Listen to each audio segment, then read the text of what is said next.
Welcome to Ball and Chain Podcast. This is episode 200. The big 200. We've been doing this for far too long. You would think so, but here we are. I do think so. But here we are. I'm Mox Mornigan. I have with me. I have with me. Bless you, goodness. I have with me, as always, it's my angel. Hello. How are you doing?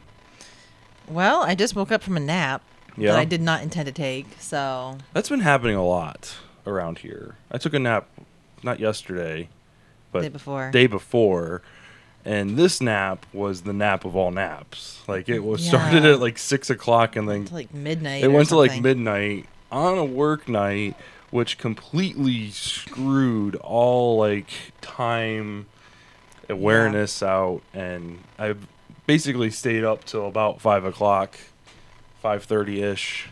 Just, what was I doing? I think you went to the grocery. Oh yeah, I went to the grocery, prepared yesterday and today's meal. Yeah.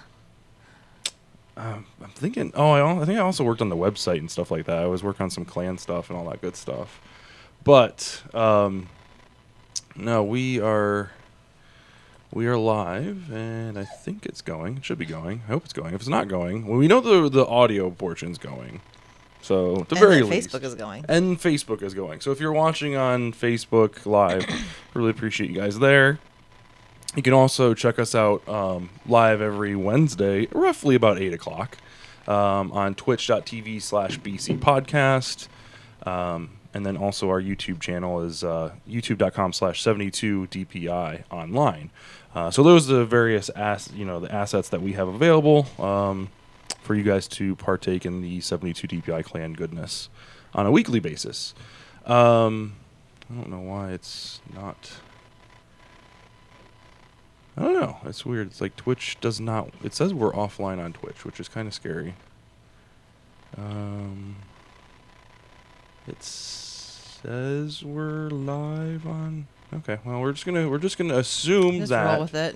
We're just gonna assume that Twitch knows what it's doing, and it's gonna come around and do all that good stuff. Anyway, so we got a pretty big show to talk about. Before we get into our top three, I wanted to kind of reminisce about where we started with our little podcast. Seeing how this is episode 200, it's a pretty big hallmark milestone. It's not. I wouldn't say it's as big as episode 100. I don't even remember what we did for episode 100, and quite frankly, I didn't know what we did for episode 4 or episode 1. I had to go back and actually listen to it today. I listened to a little bit of it today. So why does it say episode 4 recap? Well, there's a funny story behind that. I had to pull out an external hard drive. And this is how old this podcast is. We're on our 200th episode, but we've taken breaks in between there. So we started this podcast back in 2008.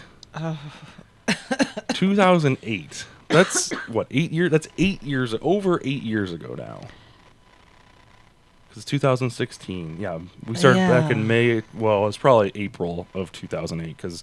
But anyway, that's a long time. To kind of give you an idea, a frame of reference, I had to go back and dig out our external hard drive from when I was in college, and on there is a folder of 2 computers ago, the backup files. So it wasn't on the immediate hard drive. It was on a folder that was saved from 2 computers ago and placed on that hard drive. So wow, we're gonna go way back. But I don't have episode 1, 2, or 3. Oh, that's kind of sad. Yeah, and then to tell you the truth, after listening to episode 4, we must have lost the recording midst recording because we mentioned like, oh, there was no episode last week because we lost the file was corrupted or something like that. So there is no episode 3. So the oldest one I have is episode 4.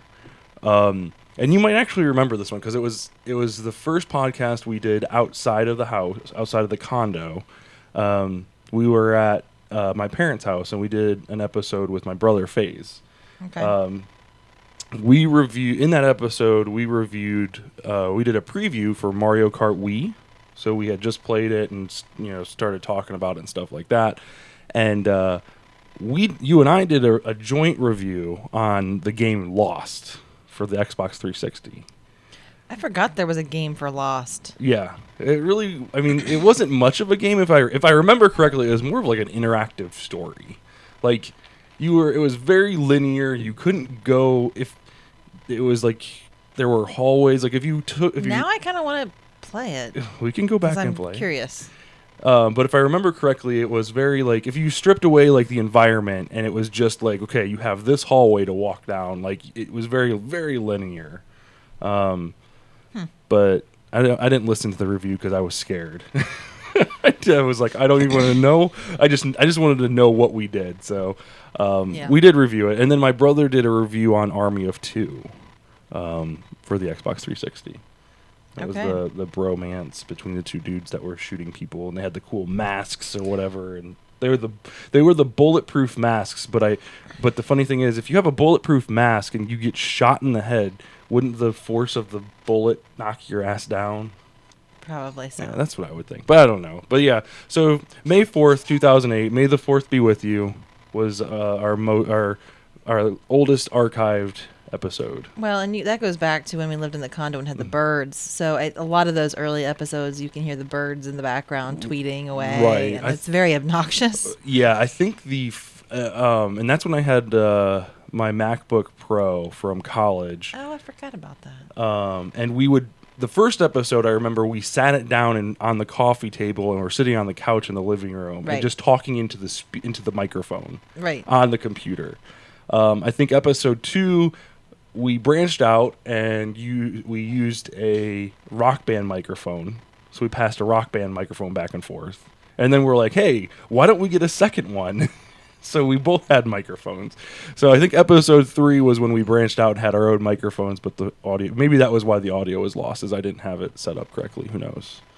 But that was back in the day. Like it was a long time ago, and we've come a long way. I mean, as far as setup, equipment, structure, we're no longer recording on a Mac, which I think of all things I miss the most. GarageBand was such an easy program to record on. Like, I don't got anything against Audacity. It's easy to use, but GarageBand was awesome because it had like its own mixer, so the mics recorded on separate levels, and maybe I don't have that knowledge yet for Audacity, but being able to control that on the computer is great. Now we've got a mixer that does that, but at any rate, super fun.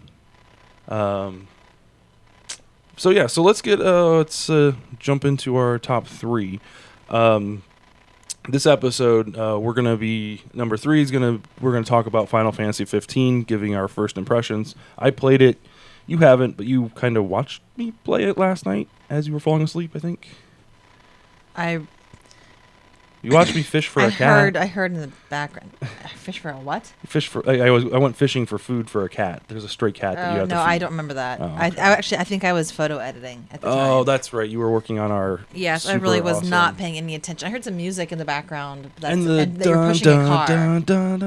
Yeah, that was okay. We'll get into that. So Final Fantasy 15 first impressions, and then we also have Square Enix released a trailer, 101 trailer that I think. We'll talk about it later. It's an awesome trailer though. Then we've got our Black Friday stats. I want to kind of recover. I want to go over. I want to recover from. I'm still recovering from Black Friday. I want to go over some stats that were posted and released online. Some really kind of cool statistics, and then we're also going to talk about The Walking Dead. Latest episode, and then also we've got like a story going along with that about ratings and shit like that. So let's jump right in. Walking Dead. Oh, we're gonna start with number 1. Well, that's where I typically start. Oh, okay. Let's go with number 1. Number 1, Walking Dead. So.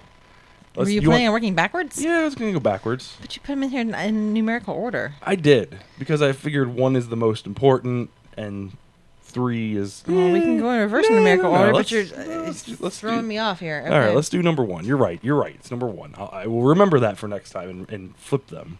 Okay, thank you. I'll just have to remember that number 1 is really number 3. Anyway. Well, you could put them in 3, 2, 1, but just put them top down on our script. Whatever. Okay. Gotcha. All right. So, Walking Dead. Let's recap the episode. So what did we see in Walking Dead this past Sunday? If you haven't watched Walking Dead, by the way, we're going to spoil it. There really wasn't much. Remember. There really wasn't much to spoil. Oh, Tara. Yeah, that's it was the Tara That's episode. So so this was a Tara episode. Honestly, I wasn't paying that much attention this week. I don't know what my deal was.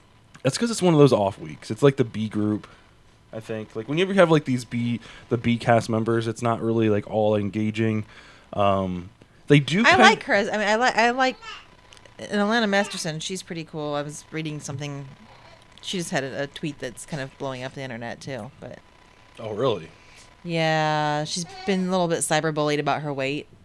Oh, that's she unfortunate. she had a baby. Who's I think she's about a year old now, but she had a baby and she's been nursing and so she is heavy. I mean, her body has changed from what it was when she first started on the show, and apparently she's been getting like cyberbullied a little bit about that. Who isn't getting cyberbullied? I know, but she did post a tweet. So that kind of a long thing about how she's proud about what she's done and right. That she would gladly continue consuming more calories than necessary in order to feed her child. And right. Well, and you got to remember, like, these actors and actresses are what kind of weather they're working in, and like it's not like it's a one and done kind of deal, right? Like I think we're always we see the episode and we're like, oh, well, they could do this episode in one take, but if you watch the Talking Dead and you listen to like the podcast, it's almost like 2 weeks per episode for filming. Oh yeah, and it's not like each scene is like a couple days long. So like in the Talking Dead, she was on there talking about how she was falling. They practiced falling off of the bridge. Right? Which she did her own stunts, and that's the thing. Like these actors and actresses are doing their own stunts, and if you haven't ever done anything like that, that intense multiple times, like in that type of weather, and your body just went through this huge change. Like, I'm not trying to defend her. I'm just saying, like, people can misconstrue the whole thing. Like, oh, it's acting. It's not that hard. When it is, right? No. What does that have to do with her body image? Well, the people that are trolling her. Oh, they're like they're trolling her, like, oh my God, you're so overweight, blah blah blah, and trying to keep the balance of, being able to feed a small child and still be able to. Yeah, that's what she said. She's like, we're out there in this Georgia heat. I don't see any. Who of you is out there in this Georgia heat, pulling 16-hour days between shoots, going and breastfeeding your child, and every 3 hours. Yeah, and that's what she posted, and I'm like, go you. Right. Most people in that type of circumstance would have a nanny, and here's my kid that I just gave birth to 2 weeks ago. Here's the formula. Feed him every 3 hours. I don't want to see you go away. Yeah, baby's on set in a tent. Baby's on set. And I can barely get the dishes done. I'm like, she's out there doing. Obviously, she's got somebody watching the child. Right. But most people in that scenario would hire someone to take the baby away, stay at home. Yeah. But no, this is, I don't know, it's super awesome. So yeah, she's cool. So back to what we were talking about. Unfortunately, I didn't pay as much attention this episode as I would have. Not because I dislike Tara or the actress that plays her. She's very cool, as we were just talking about. But I just wasn't feeling it, I guess. This episode was really good for some special effects. And I almost feel like they save these effects for what are going to be like the B squad, like I was talking about before, like not the Rick and Sawyer has something to say about it, apparently. Oh my goodness. She's not choking him, everybody. She is literally holding his cheeks. Yeah, holding his cheeks. They're good cushion to hold. They are. But I feel like they keep these special effects, like the super awesome ones. So what I'm speaking about is the sand zombies, right? So this is Greg Nicotero went into huge detail about where the idea came from. It was an English version of the sequel of Dawn of the Dead or something like that. Yeah, some It old. Yeah, it was like a zombie. playoff. Excuse me. It was like a playoff of an original zombie movie called. I think it was called Zombie. I think the show was or the movie was called Zombie. But anyway, they wanted the zombie that was completely like void of water, like all moisture whatsoever. So like they had, what do you say, like 8 or 9 of these zombies created with like prosthetic legs and arms and The bones, entire body, and like skull was showing, and like just like the skin was completely like frayed away. But yeah, it's story wise kind of interesting. I don't know if like basically the story is after our group raids the satellite station for Negan's group, which they think is quote unquote Negan's group. They think that's it right there. They go in, they murder all these people in their sleep, very unlike our group. But they kind of start down that path, and they can't once you go down that path, you can't just shoot the first person and say, you know what, this is probably a bad idea, let's turn around and go back. But anyway, after that little shindig, Tara and I can't remember Heath. Is it Heath? Yeah, Heath, the dude with the dreads and the glasses. They go off on their own. They're like, we're gonna go, do our part. They're doing a 2-week run. Yep, for like medicine, and I think they felt guilty. At least Heath did. At least he expressed some guilt in the episode, and she kind of was the counterbalance to that, saying this is what we needed to do. Like right. It's it's either us or them. So this is kind of their story 8 or 9 episodes later. So basically they get separated while attempting to You're wondering why I was making that funny. Yeah, I was like, what are you doing? They get separated while on their little journey thing, and actually Heath kind of leaves her behind almost. He's like, she gets kind of tackled to the ground on this bridge. No, he was trying to save her. Remember at the end you saw him up on the he ran out of bullets. You saw him up on the thing, and she's like, Okay, so here's the thing. If I've got 2 zombies tackled me to the ground, and you run out of bullets, I need you to pick something up. He had a tire iron. I need you to pick something up and get these zombies off of me. It looked like he was. He turned around and walked away. He was like, deuces. He peaced out. Okay, then that's not. I must not have seen that part. Okay, yeah. Because what I saw was at the end of the episode when it shows her falling off the bridge and he's standing on top of the car and getting swarmed by zombies as he's trying to like cover her. Oh, well. If you run out of bullets, standing on top of a car isn't very helpful. I'm gonna need you to get down and get your hands dirty. I would do the same for you. By that point, she had fallen into the water. Okay, well, jump in after her. Go down. You need to How was he gonna get through? He was swarmed. Okay, well, there's got to be a way down. I feel like he gave up to her too easily. Here's the other thing too. We're used to our group, which are built from survivors that have lived out in this world, so we expect a little bit more from them. Correct? Right. And then Heath mentioned that they were shielded. Right. Heath is from Alexandria, and is admittedly a shut-in. They didn't know anything about what was going on the outside. Well, they knew what was going on in the outside world. That's fine. They knew what was going on the outside world. So he's basically said like, oh, well, we're not meant for this kind of, world. So I guess I shouldn't expect too much from him. Would you say? Right. So, anyway, that kind of leads us in. So the episode's basically about their journey together and their separation. And what was the female? What's the female? I can't even remember her. Tara, right? Yes. Yeah, Tara. I can't even remember her name. Tara's journey, basically, after she falls off this bridge, she's unconscious. She's washes up on shore, and there's kind of like this. It's almost like a 70s, mid 80s like camp, like Boy Scout camp area, lakeside, riverside, ocean. I think it's Oceanside, and group of people that are inside this, I guess I want to call it camp, take, kind of like trap her down and find out like where she's from. There's this huge chase scene. Tara eventually finds out that it's all females, and once she finds out, they talk a little bit more. They invite her into dinner, try and coax her into staying. She basically explains what happened with Negan's group and the fact that she is under the impression that they took out Negan's group at the satellite location. But this group, the Oceanside clan, I guess is what you'll call them, has a different story to tell. They inform her that, oh no, you did not take out their group. Negan is much more than that. You just took out one group of them.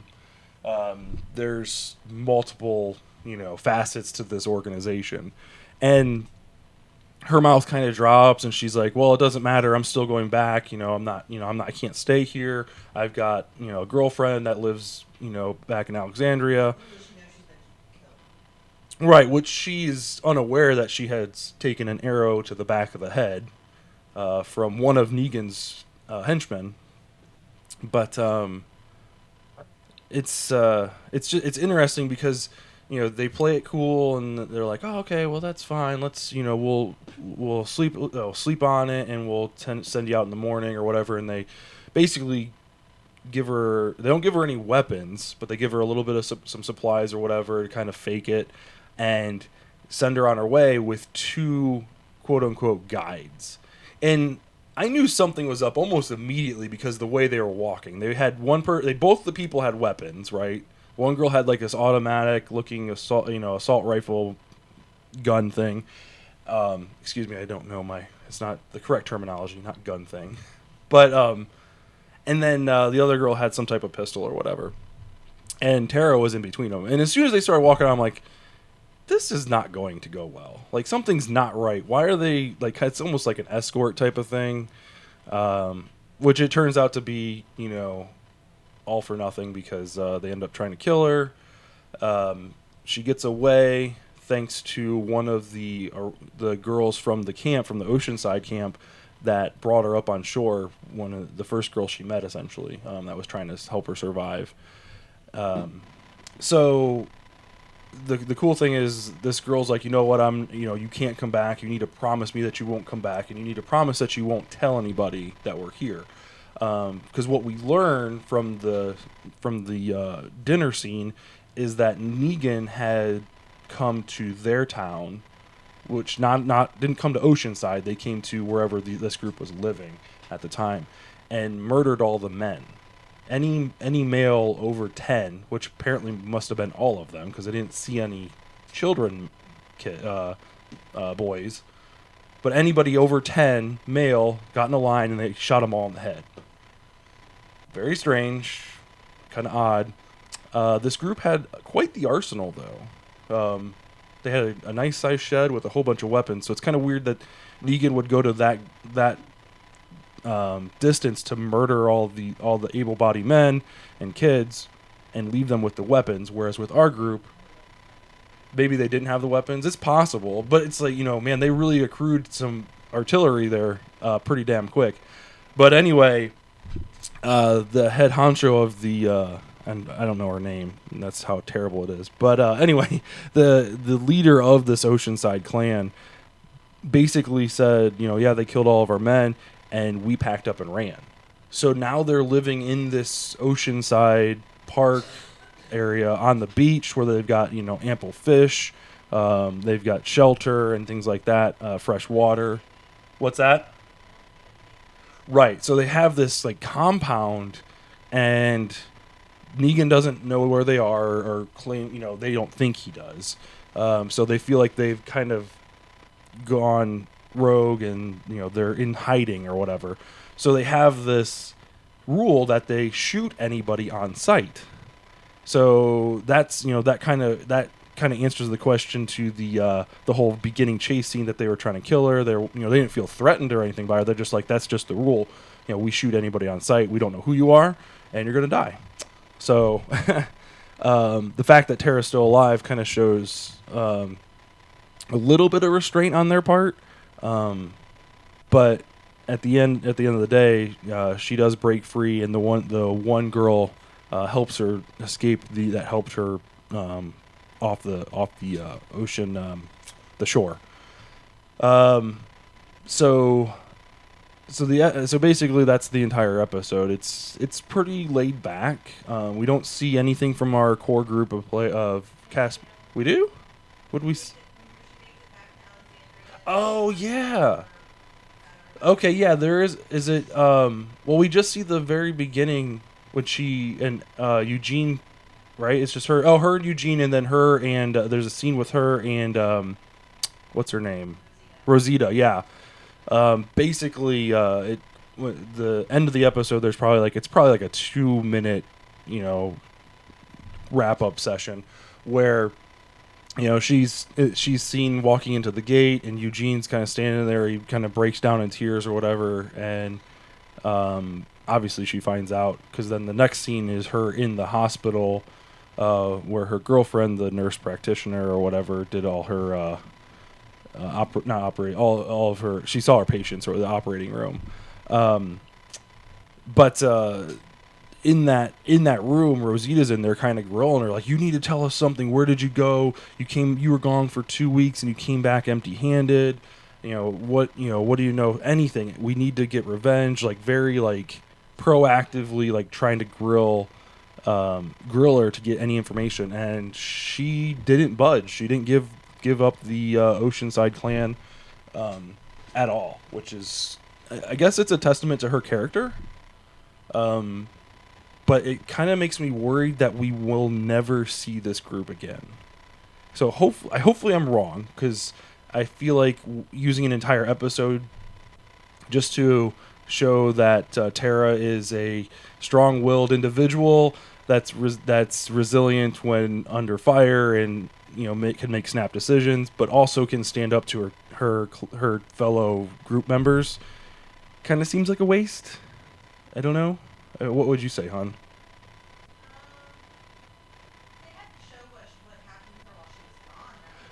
Yeah, I mean, kind of giving. I guess so. I mean, spending the episode to give us where she was. That's that. I mean, that. I guess that is some substance.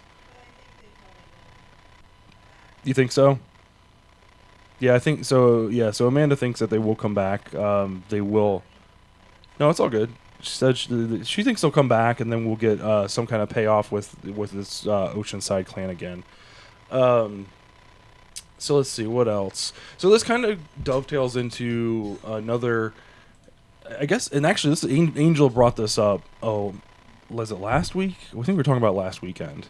Yeah, it was after the show. We were talking about how the ratings for The Walking Dead have gone down significantly. Let's see here. Yeah, so this is apparently the lowest since season 3.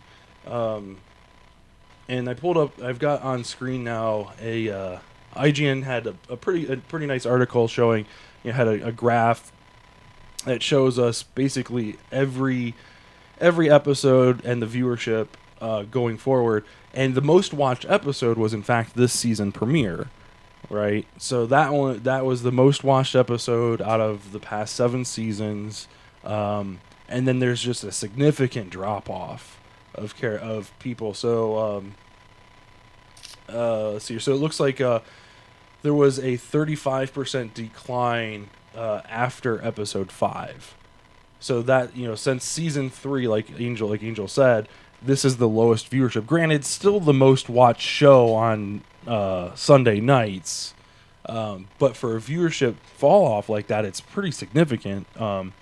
And after reading through some of the comments on here, on not only on this site but also on several other sites, and listening to other podcasts, and basically the internet in general, it seems like everybody has kind of got their panties in a twist about how gory and bloody the premiere was, and how people are like, oh my god, they took it too far. And I can't believe they killed Glenn. Everyone's all up in arms about killing Glenn. And and then taking this the character Negan, and they're like, I don't like him at all, and like they have this basically this huge like hate shield for this entire season and like this whole story arc. But I kind of want to get your take on it, hun. Like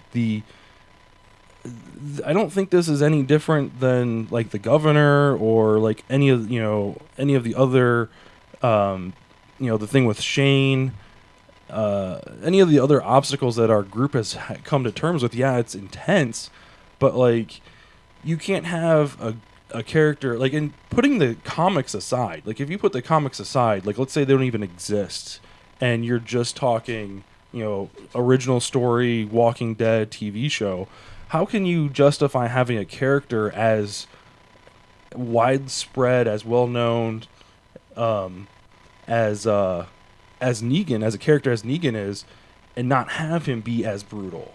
You know what I mean? Like if he's known as convincing some of the most dangerous, most notorious, hateful people in the world to follow along with him without betraying him, like he's gotta be a badass of badasses.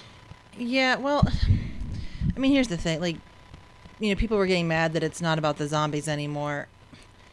How long can it be about the zombies? I mean, we're in season 7. Yep.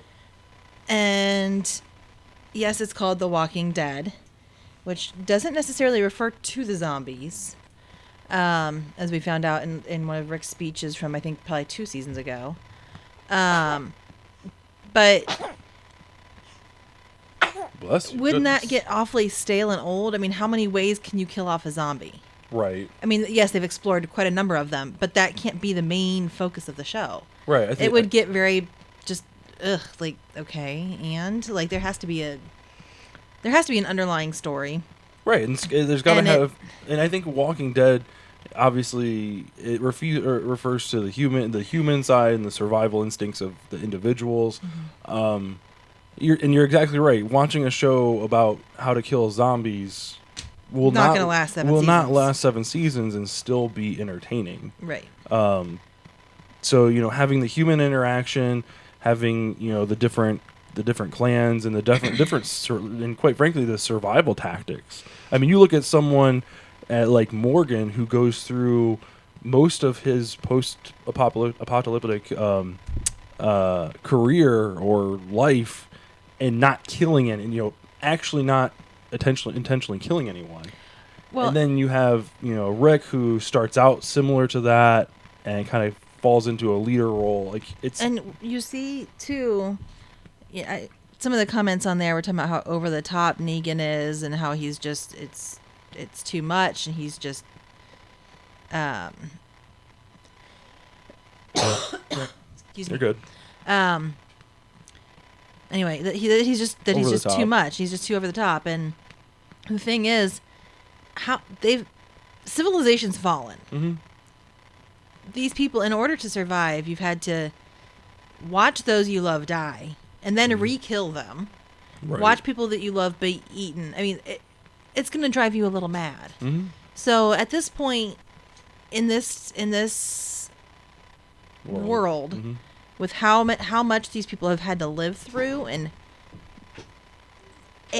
those that have been able to survive, maybe we're a little mad to begin with, mm-hmm. a little crazy, possibly a little psychotic. Not everybody though, and if they weren't, I think they've become that way. Mm-hmm. I mean, you see King Ezekiel; he's quite a bit over the top. Yeah, he's a little nuts. Now, I think you think he's in control. In his talking with Carol, you see the reason behind it, and you see a very rational man when he's talking with Carol about why he's doing what he's doing. Right. But I think all of these people have had to come in and play this part. And I think Negan's no different. He plays this over the top, talking about, he's named his bat and everyone bows to him and that's how he gets his followers, by being this kind of they've all had to step into this character role. Right. That is a little crazy, I think, in order to get that attention that would gain them followers. Right. And I think it's just natural progression of the world. Yeah. At that point. Yeah, I guess it just bothers me. It doesn't. I guess it doesn't. I don't say it bothers me. It makes me feel sad. Bless you, goodness. It just makes me feel sad that like when you know what you're getting into when you hear the words The Walking Dead, when you know you're obviously talking about some type of zombie flick, and if you've watched it for any number of episodes, you realize the level of detail, the the kind of storytelling that they use, and quite frankly, the way they portrayed their evil characters, their villains. How could you not expect something like this? And we knew something was going to be bad.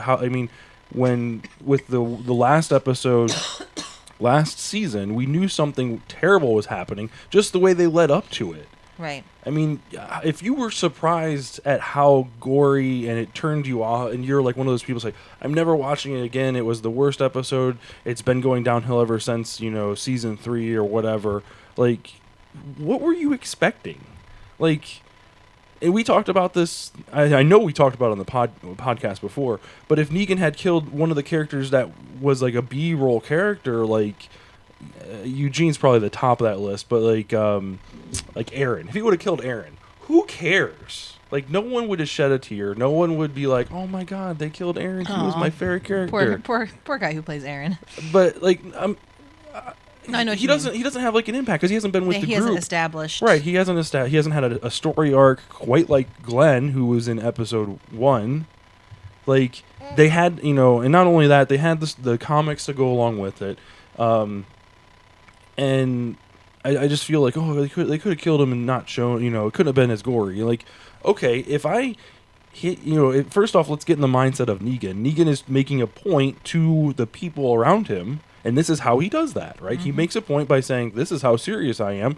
If you want to fuck with me, Yeah. this is how it's going to go down." He goes over the top. The second point is, it's a wooden bat with barbed wire wrapped around it. What do you expect is going to happen? Again, I don't think people are, they're like, I didn't want, this is so bad. Like, I feel like people are like not using their common sense, and their brains and thinking, if you get hit with a baseball bat with barbed wire, it's probably just going to leave a little scratch, right? No, it's going to, full force, like, swinging down, Well, and again, I know you said as comic book aside, but this is based off of a comic book. Right. He plays a major role in the book. They're not going to get rid of him just because the masses are. I hope they my don't. gosh. Oh, for God's sake. He's confirmed that he's back for season 8. Okay, that's good. So he's around for. I hope they The don't long change. haul. I hope they stay their course and don't change anything because of this kind of backlash or whatever. Hopefully AMC keeps him around. Well, here's the other thing. We have 2 episodes left, right?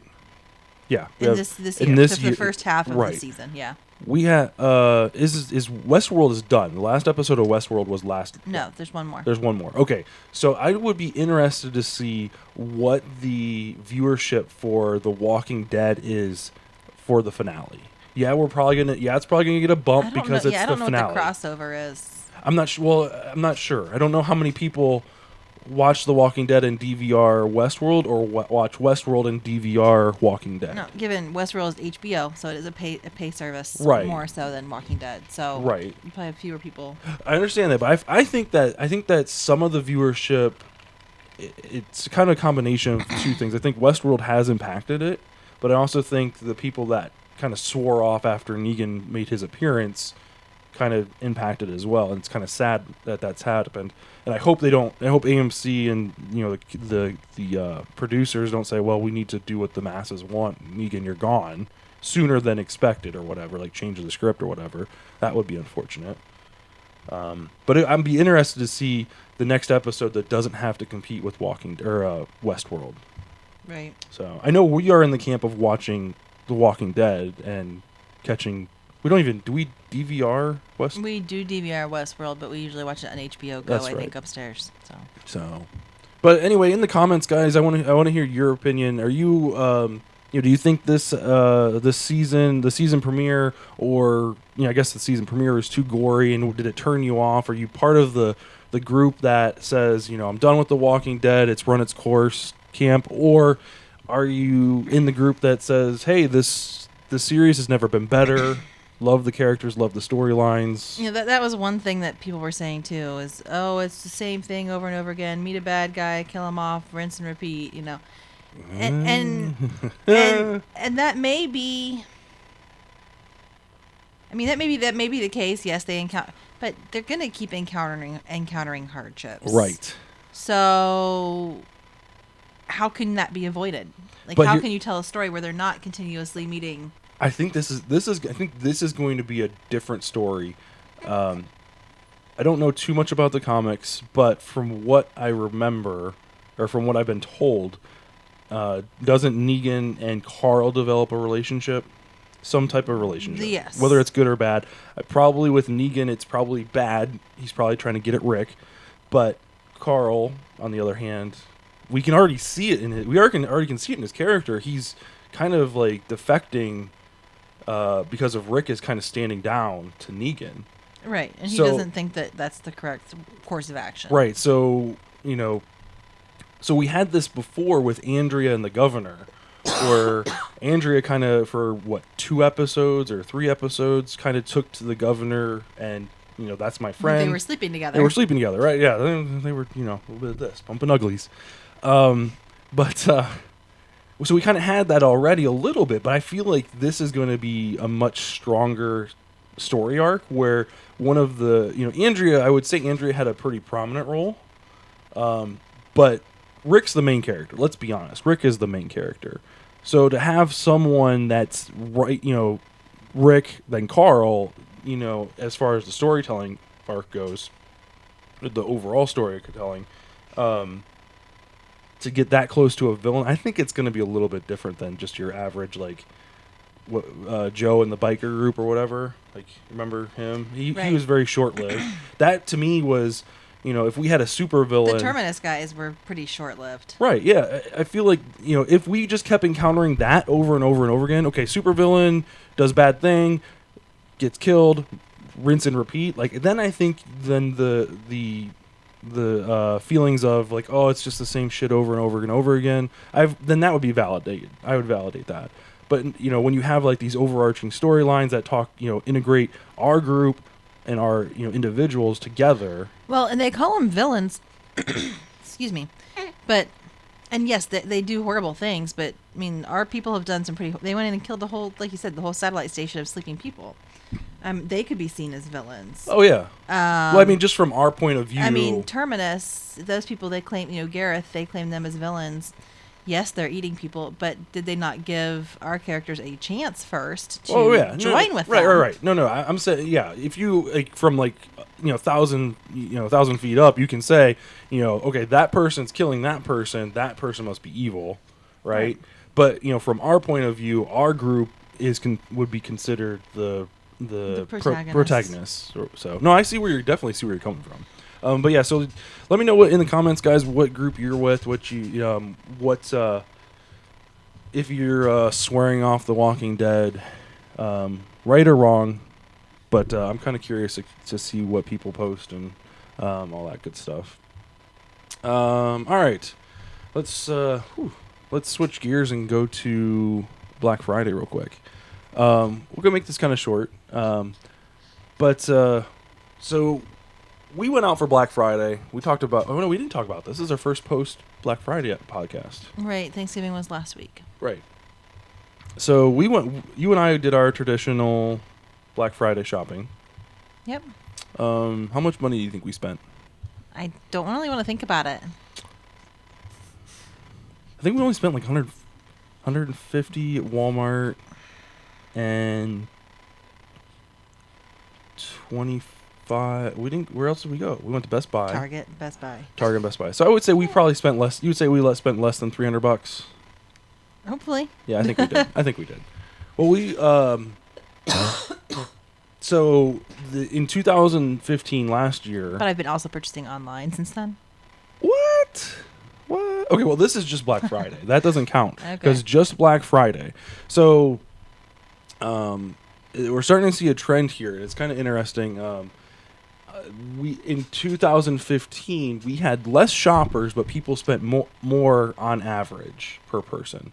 So per shopper they spent $300 in 2015. 2016 is a little bit different. We spent $290, so slightly less, but we had more. $10. $10 difference, but we had more people shopping. We saw there was a huge increase in people shopping online, which I find is interesting. So less people in the stores, which we kind of noticed that this year too. It didn't feel like the lines took, except for Toys R Us, which we gave up on. Right. But Walmart, we were able to get in and out. Target, in and out. Right. Best Buy, I mean, very yeah. quickly. And I think when we were walking through, there seemed to be more product on the shelves. Like, or not, like last year it was, things were gone immediately. There was a very limited number of items. Right. Well, Like a couple of the items we were looking for, you could tell they'd been hit. I mean, there's only a few left, but it wasn't like we had got there right at 6 o'clock either. We were, we took our time. We weren't there when they opened up the saran wrap or whatever. Right. So to walk in, half an hour, 45 minutes after the sale started and still have those kind of larger products on the shelf was kind of surprising.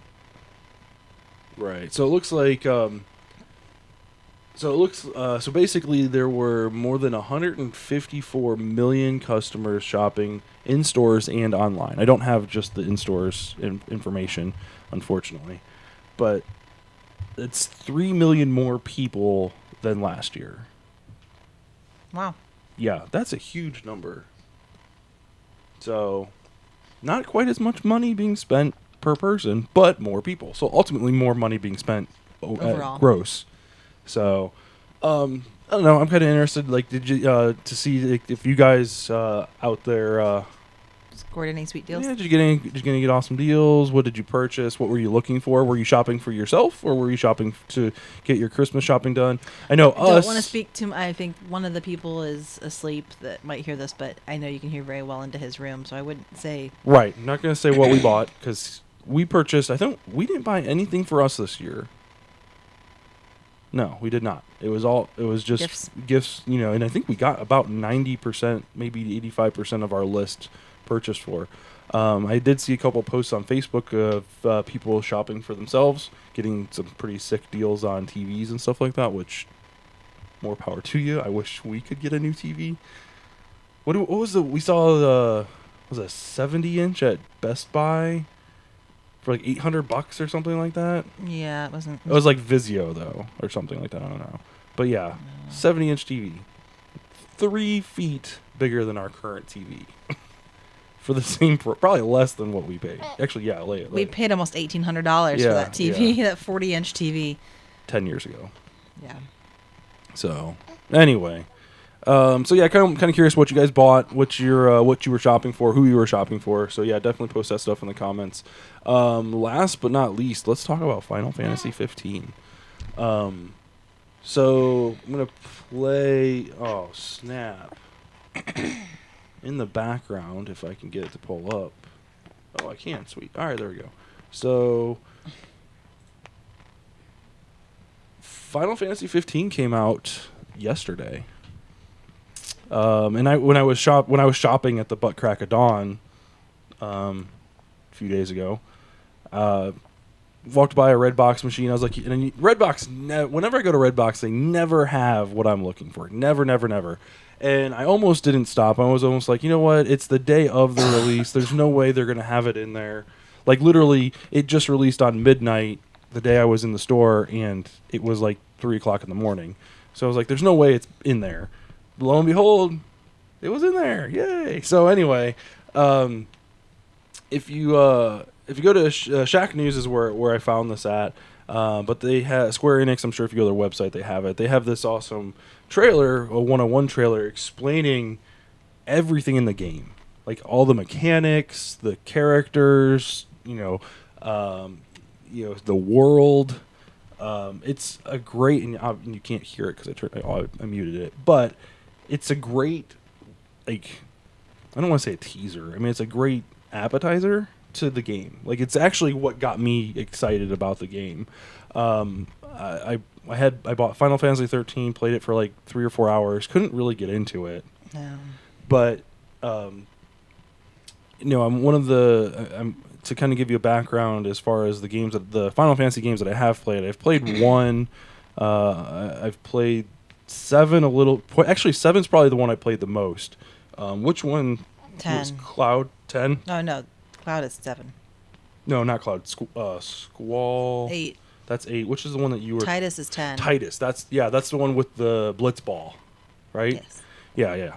Played that one little bit. That's but, probably the last one that I played that I actually enjoyed. Right. That's the one. That's and the interesting thing. If you've never played a Final Fantasy game, one of the most interesting things about these games is the inconsistencies between each game.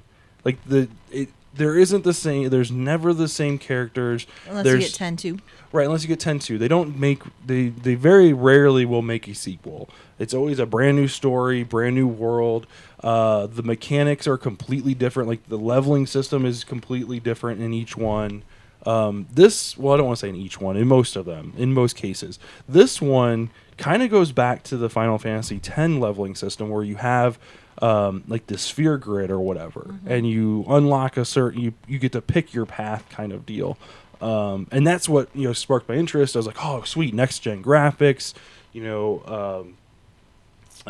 can choose between not really turn based, but you can put on wait time or whatever, and then you can also live action real time battles or whatever. The one thing that originally turned me off in this game was the vehicles and like the setting. I really wasn't on board with the setting. Like it was really strange, like seeing like these people fighting with ginormous swords and they drive in this neat little convertible. Like that doesn't really, I don't really feel like that meshes. But the story, if you can look past that, it's a great game. I've only put about 2 to 3 hours in it. But so far the battle system's a lot of fun. There's a lot of complicated button presses. You get 4 characters to play in your party. As of right now, I don't believe you can play as those other characters. You just play as the main character. However, you can, as the main character, can direct the other 3 to make a special move once a certain bar fills up. You probably level those characters up. Oh yeah. You level those characters up. You can outfit them with different weapons, different abilities, different costumes, and stuff like that. It's very customizable as far as what you want to do and how you want to play. The magic system's phenomenal. But yeah, it's a lot of fun. Each of their characters has like a special alignment with your character. So you're a prince. And one of the characters is kind of like the brains of the operation. He's very like knowledgeable with the terrain. He's the one that's the cook, so he prepares all the meals. Oh, speaking of that whenever you go to eat in a restaurant, you can purchase and give him new recipes to make while you're out camping. So it's really sweet. But then there's like the brute character that's kind of like the bodyguard. And then kind of like the quick character, he uses like the pistols quite a bit. So I don't know. It's a lot of fun. I definitely enjoy it. I've heard some rumblings that it's very short campaign, but there's plenty of side quests and things like that to keep you busy. I heard the campaign's only about 20-25 hours, which is really short for a Final Fantasy game. Yeah. Which is kind of good because I have never finished a Final Fantasy game. I haven't either. I never level up enough. I never grind. Right. So being able to get through the entire game kind of makes me excited. But if you do all the side quests, apparently there's like 60 to 80 hours worth of content. So the fact that there's more side quests than main quests kind of is interesting. So yeah. The last thing I want to touch on, guys, before we go, it's not really in our top 3, but one of the stories I wanted to touch on was an announcement that was made today from Netflix. Netflix is now going to offer offline support, so you can actually download TV shows, movies, and things like that to your device and watch them offline. This is very nice for traveling. Oh my God, yeah. No additional cost to subscribers, just a free bump. Especially when you have kids that want to watch movies in the car. Oh God, yeah. Think of the data you're gonna save. Yeah. How many times do we have to say to our son in the car, like, sorry, you can't play this because it's gonna use data? So now when you're at home on Wi-Fi and you know you're going to be traveling for 3 hours to see the parents, Download some you movies. can download a movie or two, and there you go, bud. So I'm excited. I just wanted to touch on it real quick, make sure everybody's aware of it. Check out, go to Netflix.com, check it out. I'm not sure what's available for download, if there's a limited list or whatever, or if all the episodes or everything's available, but yeah, you never know. So, yeah. So let me stop that. But so yeah, so I really appreciate you guys watching. If you want to make suggestions, we do take suggestions for news topics. So if you want to make a suggestion, you can head over to our Facebook page. You can tweet at us at BC Podcast, or you can email us at 72dpionline@gmail.com. Leave a comment in the message in the video feeds below. We read all the comments, all the emails and stuff like that. What's up? It is certain shows. Is it certain shows? Okay. Well, that's okay. Yeah, I don't have a list here, but it says including Breaking Bad, Narcos, and Spotlight. Anyway. So maybe next week we'll have more of a list. right, yeah. So I don't know. It's I'm excited about it. Anyway, well, I really do appreciate everybody watching tonight. If you're on twitch.tv/BC Podcast, thank you for watching. Facebook Live, you guys are awesome. One thing I ask, it's a huge favor. If you guys are watching on one of those two outlets, head over to youtube.com/72DPI online. Leave us a comment. Subscribe to the channel. Helps us out quite a bit. Doesn't cost you a dime, and it really goes a long way. We really do appreciate it. The other thing, if you do want to spend that dime, if you want to, throw us some money our way, you like what we do, you want to keep us going, you can head over to patreon.com/72dpi. It's a website that allows us as content creators to get, collect money from our fans, from the patrons and things like that. Keeps the lights on, keeps the software going, keeps the internet up, things like that. But no, we've got a couple different things that we want to upgrade and keep the show running. So we really do appreciate it. You can be a patron for as little as $1 a month, no matter how much content we release in a month. So we've got a couple of shows actually coming up that's going to be new.